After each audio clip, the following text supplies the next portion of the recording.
Cancer, my water babies, positive vibes, motivation, inspiration, elevation, love, light, positive energy, goodwill, peace and healing, abundance and prosperity, all your way.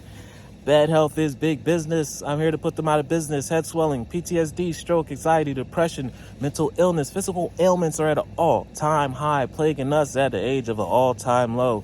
I'm here to heal that with my Fountain of Youth technique. But before that, your word of the day is harmony. It's time to harmonize with peace, not with anger, resentment, guilt, or negative energy or doubt. It's time to harmonize with prosperity. Be optimistic. Think positive. I need your positive energy to be not in the cloud, your head in the clouds, but I need it in the solar system, above the stratosphere, where you just think all positivity, prosperity. Because if you think it, it means that you can have it. It's on your way. And the more that you think of it and believe that you are going to have it and claim it, the faster it comes to your life. Rules of the universe. Our bodies are magnets. Our hearts and our minds are magnets. Whatever we think, whatever we feel, that's what we attract. Negative energy brings obstacles and tests. Positive energies, manifestations, blessings, and breakthroughs. I open to the divine being that's within me. I change. I understand that I'm the image of God. You are the spitting image of God. Mind, body, and spirit is balanced. Harmonize with that. Read your favorite book. Do your favorite workouts. Make sure that you have a prayer meditation life, or go out into the elements and just breathe this beautiful air and energy. And that helps balance all the spheres within your being. And it's easy to harmonize and stay at peace.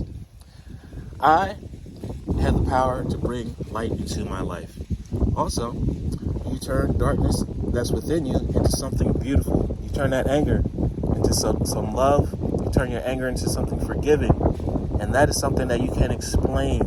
That's on the inside that transforms, that oozes to the outside, and makes you so beautiful, so gorgeous, so intoxicatingly desirable. And this is where I need you, because you're drawing in your community, you're drawing in your blessings, and that's the best way for you to do that and maintain that. In the absence of resentment, anger, and doubt, I find harmony. There's no way that you could force anyone to support you or to love you, but you can love them into loving you and supporting you. There's no weapon out here that's a formidable opponent against love. Love one another. Be kind to one another. Love yourself. And please like, share, comment, subscribe. This page has been a blessing to you. I love you.